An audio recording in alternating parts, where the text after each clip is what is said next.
HelloFresh takes the guesswork and the extra hassle out of planning and preparing delicious meals for dinner.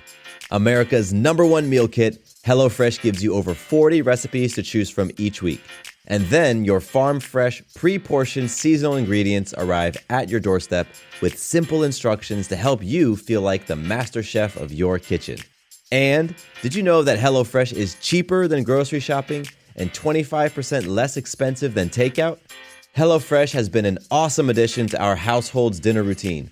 We all get involved and cook together, following the pictured step-by-step instructions. It's a fun quality time and the meals are delicious. Give it a try and see for yourself. Go to HelloFresh.com/50havingitall and use code 50havingitall for 50% off plus free shipping. Again, to get 50% off plus free shipping, go to HelloFresh.com/50havingitall and use code 50havingitall. Uy, qué bueno está este podcast, pero como que ya hace hambre y se antojan unos faps de McDonald's. Ve por un McTrío McPollo. ¿O McTocino? Elige el McTrío McPollo con papas medianas y refresco con refill por solo 99 pesos. O el McTrío McTocino, que también cuesta solo 99 pesos y también trae papas medianas y refresco con refill. O mejor pide los dos. Elige tu fab por solo 99 pesos. Corre por el tuyo a McDonald's. Y ahora sí, sigue disfrutando del episodio. Welcome to the Having It All podcast, the show about what it takes to live an abundant, loving life.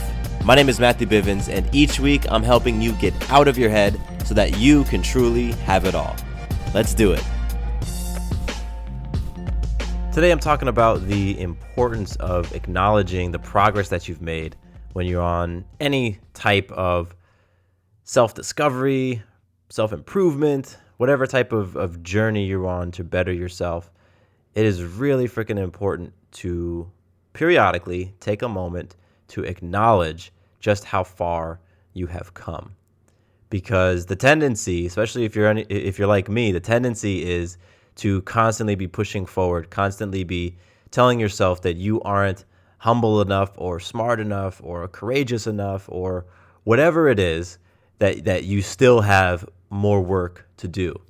And that's the reality, right? Because we're never going to be the most perfect person, right? There's no such thing as perfection. So as we continue to sort of chip away at this idea, you can get so caught up in the pursuit that you really miss seeing how far you've come.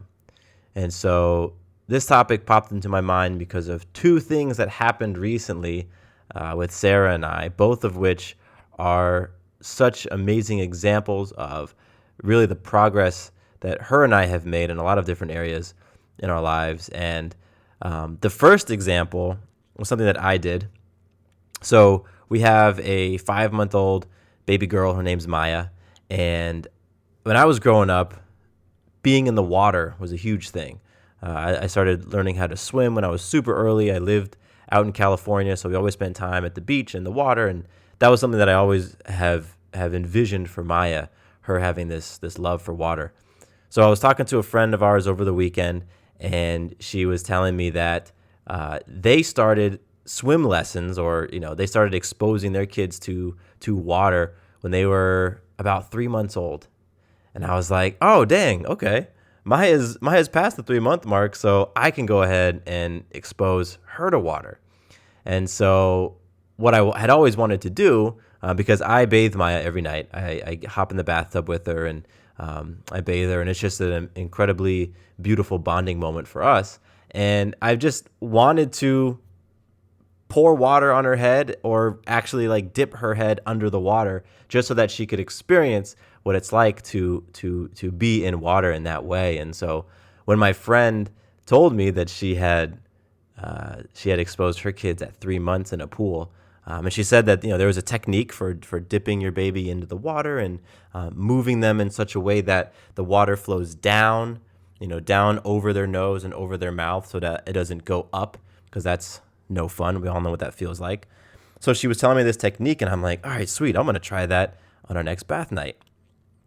So we're preparing for the bath, Sarah and I said, babe, I want to dip Maya's head in the water today. and I want you to, be cool with that and just trust me. And I knew that was a big thing for Sarah, that I had brought it up jokingly in the past, and she kind of laughed it off. But I knew it was something that she was a little nervous about, which I get. Sticking your baby's face in the water for the first time, I understand it. And so I asked her to trust me. I said, just trust that I know what I'm doing and that it's okay. And Nancy said that she had done it with her kids at 3 months old, so we're past the mark, so we're cool, right? And I'm basically creating the case and telling her this is going to happen. And so she got on board. She was like, cool. So we're sitting in the tub, and I'm like, all right, babe, I'm going to dip Maya's face in the water. She's like, all right. And Sarah kind of braces herself like, oh, God, what's going to happen? And I took Maya and I positioned her the way that I was told how to position. And I got her and just quickly dipped her in the water and brought her back up. And when I brought her out of the water, all I heard was, she was choking, basically. She had breathed in the water or had swallowed the water, and she was just coughing it all back up. And her face was beet red, and I felt like shit. I felt so terrible in that moment. I was like, oh my God, I broke our baby. And, I'm sitting here just rubbing her back, trying to be cool myself, like, it's okay, Maya's all right. And I am half expecting Sarah to freak out or break down or do something to show just how, infuriated she was with me. And I look over with her, and she just has this look in her eyes like, my baby, oh my goodness. But she was so cool and calm and collected. And I did not expect that at all. I really didn't. And as we talked about it later on, and Maya's okay, by the way, she's fine. I don't even know what happened, if she aspirated water or swallowed it, but it got in somewhere that it probably shouldn't have been, and she coughed it up, and just, less than 5 minutes later, she was cool, and she was smiling and giggling and doing all her baby stuff, so she was fine. HelloFresh takes the guesswork and the extra hassle out of planning and preparing delicious meals for dinner. America's #1 meal kit, HelloFresh gives you over 40 recipes to choose from each week. And then your farm-fresh, pre-portioned seasonal ingredients arrive at your doorstep with simple instructions to help you feel like the master chef of your kitchen. And did you know that HelloFresh is cheaper than grocery shopping and 25% less expensive than takeout? HelloFresh has been an awesome addition to our household's dinner routine. We all get involved and cook together, following the pictured step-by-step instructions. It's a fun quality time, and the meals are delicious. Give it a try and see for yourself. Go to HelloFresh.com/50havingitall and use code 50havingitall for 50% off plus free shipping. Again, to get 50% off plus free shipping, go to HelloFresh.com/50havingitall and use code 50havingitall. Uy, qué bueno está este podcast, pero como que ya hace hambre y se antojan unos faps de McDonald's. Ve por un McTrío McPollo. ¿O McTocino? Elige el McTrío McPollo con papas medianas y refresco con refill por solo 99 pesos. O el McTrío McTocino, que también cuesta solo 99 pesos y también trae papas medianas y refresco con refill. O mejor pide los dos. Elige tu fab por solo 99 pesos. Corre por el tuyo a McDonald's. Y ahora sí, sigue disfrutando del episodio. And so Sarah and I were talking about this later, and, it came up just like, you know what it was? I'm remembering now.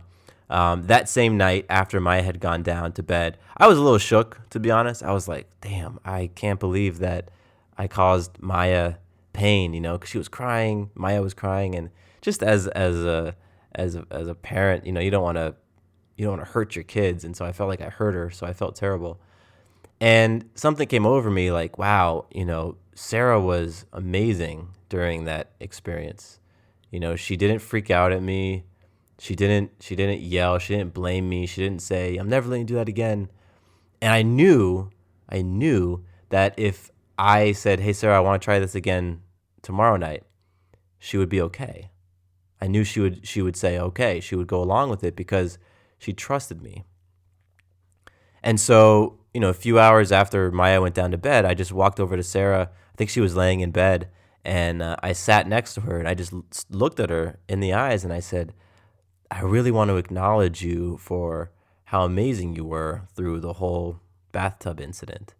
And I affirmed her. I said, you had every reason to yell at me, to, flip out, to snatch Maya away from me and to not let me try to console her. Like, she had as her mother, I would have totally understood if she did that, but she didn't. She trusted me. She trusted me before, and I know that she still trusted me after.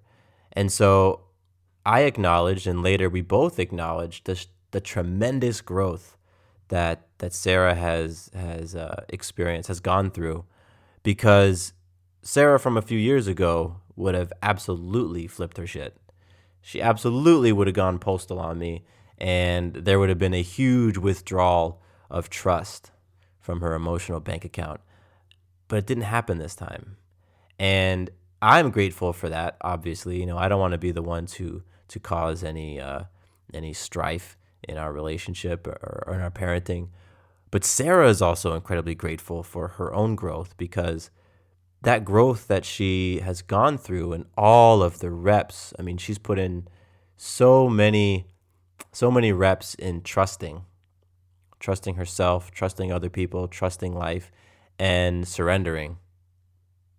A quick tangent. I've spoken on this podcast before about the concept of faith, and faith being trust plus surrender. And that is something that both Sarah and I have been practicing very intentionally for a while now. And so it's the fact that, Sarah had been practicing trusting and surrendering, that she was able to do so when I said I wanted to dip Maya in the tub, and that she continued to do so after the fact. And just, so again, acknowledging that tremendous growth, because there absolutely was a time when her and I would probably still be at odds on this. And if this was years ago, there might still be some feelings that needed to be worked on. But that isn't the case now. And so, I think it's super important for everyone, especially, you're listening to this podcast, you're into this sort of self-improvement type of content, whether it's books or podcasts or audio things, whatever it is, courses. And I'm imagining that you are doing different things. I'm imagining that you're practicing different things. I'm imagining that, you are trying things out and you're interested in bettering yourself and healing yourself and growing.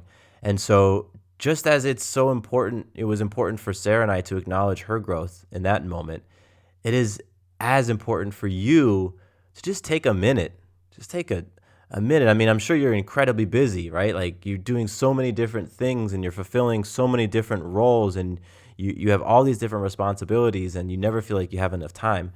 But taking time to do this thing really helps put things in perspective and helps ground you. And so that's what Sarah and I experienced from this bathtub incident. And that's just my first example. I have one more. And this second example has to do with budgeting. And I will, I'm 30 years old, and I can say with confidence that for 28 years, I had a horrible relationship to money, to my personal finances, and really didn't understand what budgeting was. And it wasn't until about 2 years ago that I started to work on that, because I realized that when I needed to look at my numbers, my bank account statements, my credit card statements, look at how much money I was bringing in, look at my credit score, like that stuff brought up serious anxiety within me. It was something that I always wanted to avoid.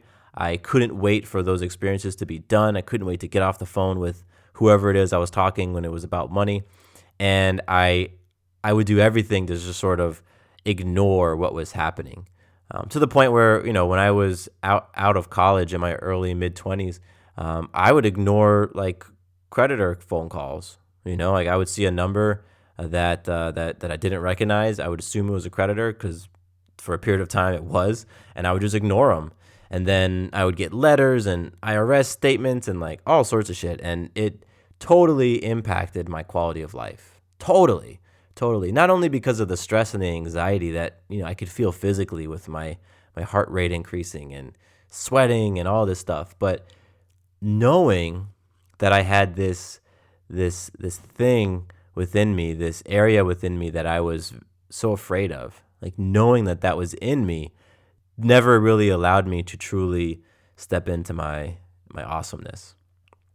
And so in this example, like that's the context, right? That's where we were. Sarah was similar. She had similar fears. And so her and I used to have these budgeting meetings. We've been married for, this will be 3 years in 2017. So we've been together for, I think, 4 or 5 years. And early in our relationship, we merged our finances. So we would have these conversations around money, years ago. And, when we would get together and we were like, okay, we put it off too long. We got to talk about money. There would be like anxiety within both of us as that was happening. And so we got to the point where we were just really avoiding it. It would go on as long as we could take it without actually sitting down and looking at the numbers. And then we realized that we had to make sure we were both at a cool place before we could embark on our finances. And it's really funny looking back now. I'm sort of realizing this. Many times we would have sex or we would be intimate in some way before going into our finances, because that was a way for us to make sure that we were both in a cool place. Like, I kid you not, that's what we used to do. And I think that's kind of cool. Like, I would want to be budgeting every damn day if that was the prerequisite to it.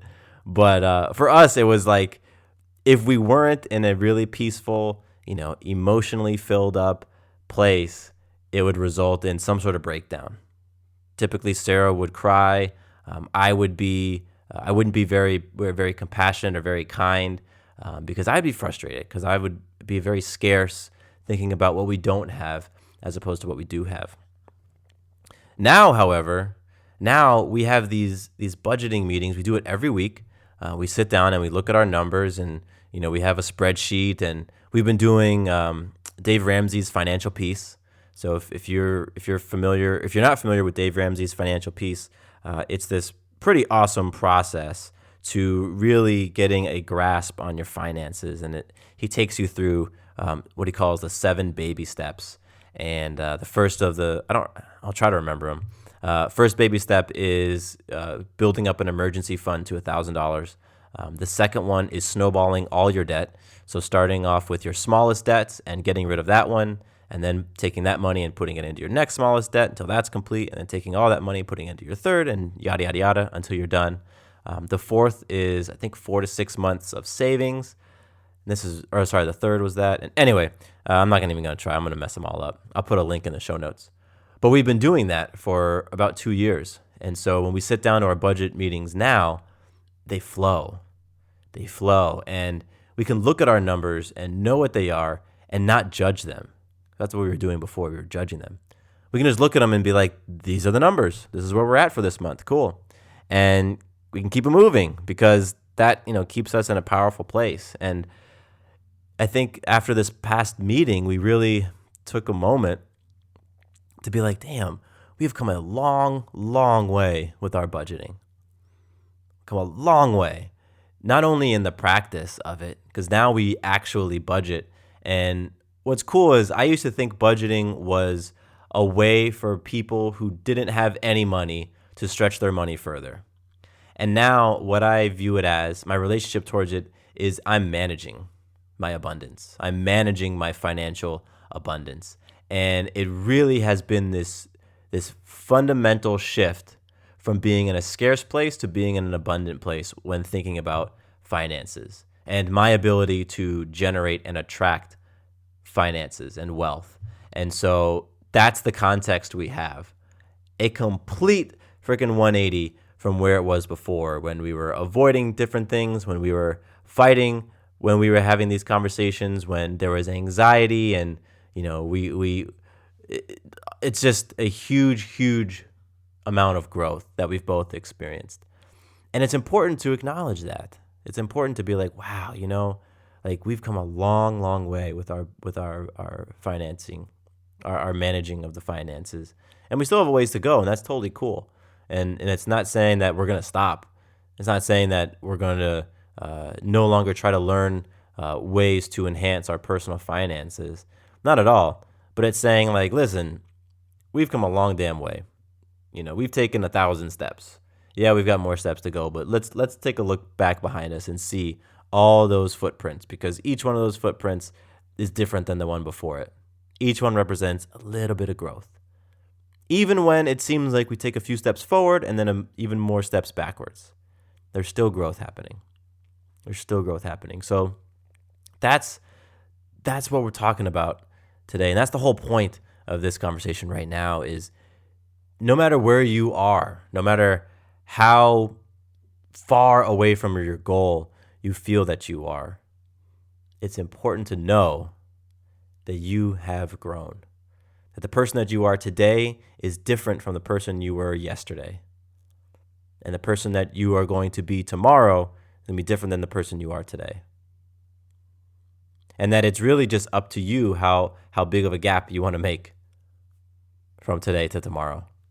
It's really up to you how much of the growth and how the pace of that growth and what that looks like and what your personal transformation feels like. That's all that is up to you. And no matter how far you are in your process, if you just started, if you're years into it, if you feel like you're almost complete, like take a second to just breathe in how far you've come, because you've come pretty damn far. And it's also very important that you surround yourself with people who are going to help acknowledge and help do other things along your journey. I think there's definitely 3 types of people that you want to have on your team. 2 types of people you want to have on your team, and 1 person who's going to be there anyway. The first type is that person who's going to push you. They're the person who's going to really hold your feet to the fire. They're going to tell you like it is. They're going to tell you things that you don't want to hear, but you need to. They're going to call you on your bullshit, and they're going to hold you to your own personal standard of greatness, whatever that looks like for you. They're going to hold you to who you say you want to be. It is so important to have that person in your life.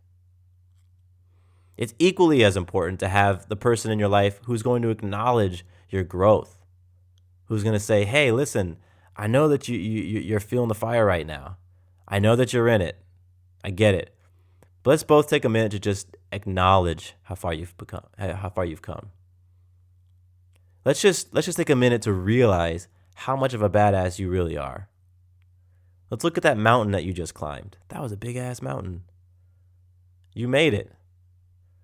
You're right? Like Sarah, like a year ago you would have chewed my head off for dunking Maya in the pool or in the tub. 3 years ago, we would have chewed each other's head off when we were in our budget meetings. Probably would have wanted to end the meeting with a drink. That's how crappy we were feeling afterwards. But man, we've grown. And the final person who is on your team, they are in your corner, are the people who are watching you. The people who are learning through your leadership example. People who are saying, okay, I see how that person's doing it. I'm going to model that. So this episode, just the big takeaway, acknowledge how far you've come. Recognize that, you are more confident, more cool, more calm, more collected than you think you are. That you've come a lot farther than you might think you have. It's okay if you still got a ways to go in your journey. We all do. There is no final destination. So take a minute and be like, dang, I'm pretty awesome. I've come a long way. That is it for today. I don't even need to have a formal move for you. Just go and take a minute to reflect. Like literally pick up your phone. Everybody's got a smartphone these days. Set a timer for 5 minutes and just think about the growth that you've made in 1 or 2 areas that you've been intentional about. Just take a few minutes to do that. Pat yourself on the back. And then keep moving. keep trucking. After that 5 minutes goes off, be like, all right, cool. I'm a badass. Let's keep going. Because you got a lot more growing to do, a lot more healing, a lot more amazing things to put out into the world and to create. But for now, it's cool to reflect. That is it. That is it for today. The notes and some links on this episode are going to be on firesidenetwork.com. That's where this show lives. You can find all the episodes on there and all the links, all the great stuff over at firesidenetwork.com. What else? Anything else? Yeah, if you've enjoyed this show, I would so love an iTunes review. The iTunes review is not necessarily for me. It's to help other people discover this show. The show has been hanging out on the iTunes charts for a long time. I mean, since its launch, it's been hanging out near the top of the self-help section on iTunes, new and noteworthy, which is pretty cool. And I'd love to for more folks to kind of get these little bite-sized episodes in their earballs. So leave a review on iTunes. iTunes is the best place to do it. And if you have any feedback, if you have anything that you want me to give you feedback on, if you have any questions or comments, any of that great stuff, you can shoot me an email.